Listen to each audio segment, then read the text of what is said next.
Bonjour à tous et bienvenue dans cette nouvelle vidéo des dessous de l'histoire. Aujourd'hui je vous emmène découvrir un lieu inconnu de la Première Guerre mondiale, j'ai nommé la Tête des Faux.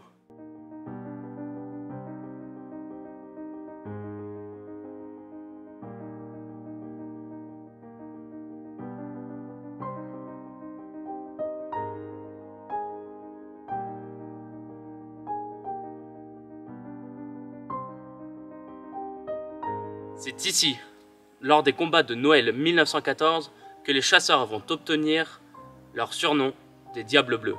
Je vous emmène découvrir ce lieu insolite, alors accrochez-vous bien car c'est parti.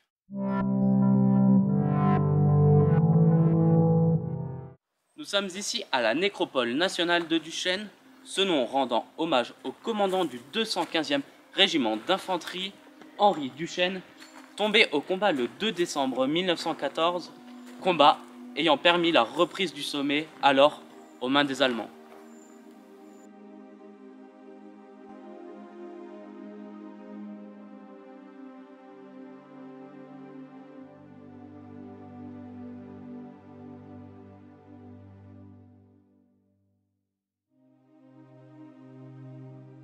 Ici reposent 407 soldats français tombés lors de la Grande Guerre. Tué le 2 décembre, le corps de Duchesne sera ramené à l'arrière le 10 par les chasseurs du 30e BCA.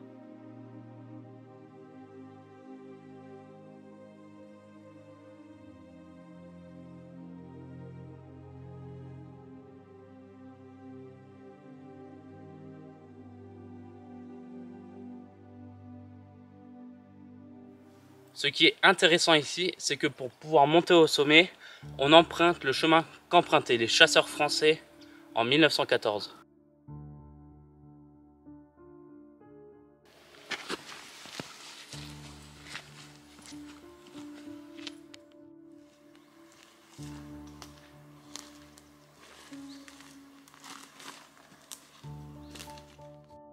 Je suis ici à 1219 mètres, c'est le point culminant de la Tête des Faux.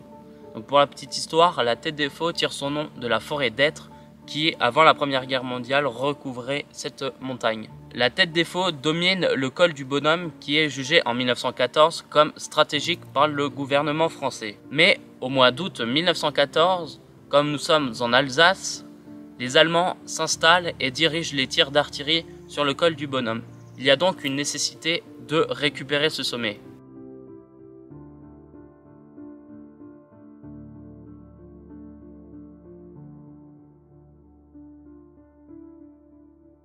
Ce qui est particulier sur ce champ de bataille, c'est que les premières positions françaises sont très bien fortifiées. Pourquoi? Parce qu'ils veulent absolument garder le sommet.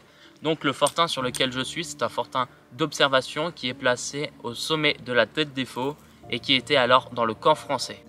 À savoir que le fortin là n'a pas été construit en 1914, mais pendant les périodes où le secteur est devenu beaucoup plus calme.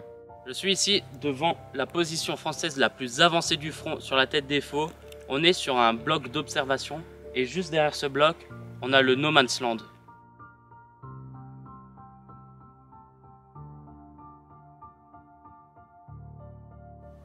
Imaginez-vous, là où vous êtes vous, c'est les positions françaises. Moi, je suis actuellement au milieu du No Man's Land. Et chose intéressante à noter, c'est que juste là, il y a la citadelle allemande, la première position allemande.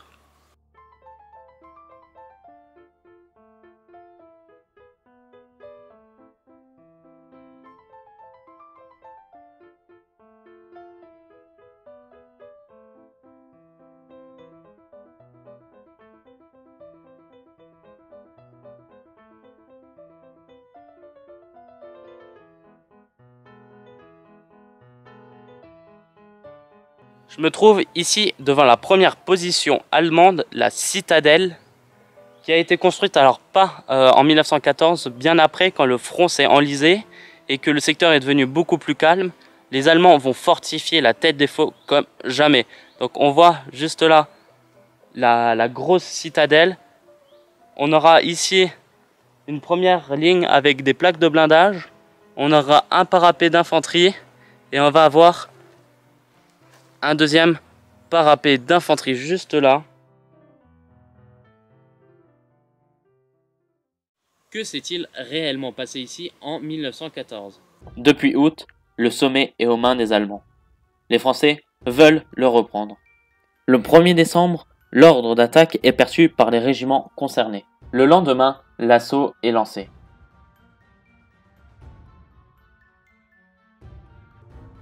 Ils vont réussir à pousser les soldats du Bayerische Landwehr Infantry Regiment 12 dans les pentes de la montagne. Ce jour-là, les Allemands vont contre-attaquer 3 fois sans succès.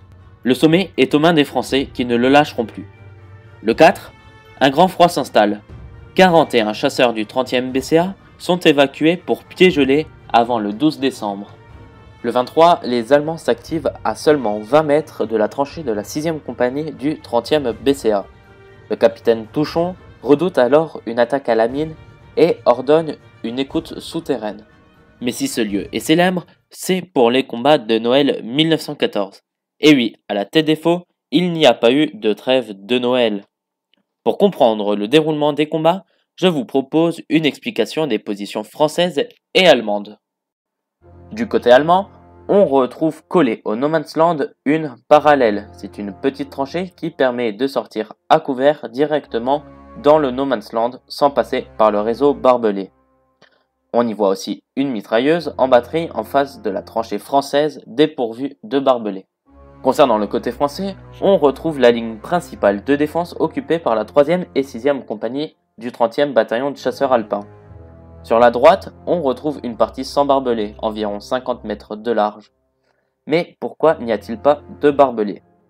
Non pas que les chasseurs ne voulaient pas, mais toutes les tentatives de pose de barbelés ont échoué car c'est un secteur exposé et trop de chasseurs mouraient ou étaient blessés. C'est pour cela que le capitaine Touchon a ordonné de construire une deuxième ligne juste derrière, reliée par 2 boyaux à gauche et à droite de la partie sans barbelés.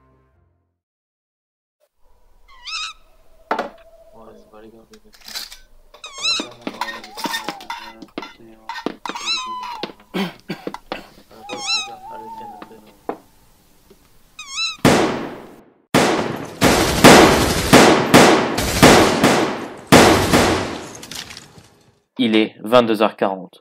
L'assaut allemand a débuté. Selon le JMO du 30e BCA, l'attaque allemande est tout de suite très violente. L'attaque allemande vise la section sans barbelés. La tranchée française est submergée malgré le feu fourni des chasseurs. Dans la portion de 50 mètres, les combats se font au corps à corps. Grenades, baïonnettes ou couteaux, les Français tiennent. Durant la bataille, le chasseur Pelé offre des cartouches à 2 Allemands. S'apercevant de son erreur, il les tue. Le nombre de cadavres allemands ne cesse d'augmenter, à tel point que les créneaux de tir sont bouchés.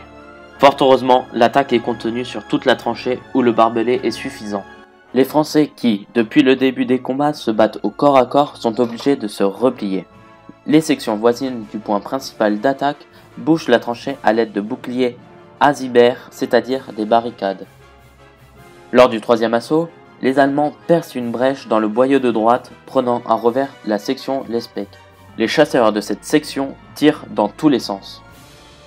Les renforts français arrivent et une section de la 2e compagnie du 30e bataillon de chasseurs alpins, venue d'un peu plus bas, arrive pour dégager la section alors encerclée. Un 4e assaut est lancé par une compagnie de cyclistes, en vain. Il est 4 heures, les Allemands n'attaquent plus. Ils se retranchent alors dans la partie de 50 mètres conquise sous le feu intense des chasseurs. Au matin du 25, quelques chasseurs bondissent sur les Allemands, les mettant en fuite. Les chasseurs retrouvent des camarades blessés sous les cadavres. Durant leur fuite, les Allemands ne passent pas par la parallèle, mais par la gauche du No Man's Land, devant la 3e compagnie, augmentant encore le nombre de morts. Un officier allemand estimera la perte de plus de 500 des leurs. Quant aux Français, environ 135 chasseurs du 30e sont hors de combat. Un prisonnier allemand dira à un chasseur « Die besten Truppen in der Welt », les meilleures troupes du monde. C'est durant ces combats de Noël 1914 que les chasseurs vont obtenir leur surnom des Diables Bleus.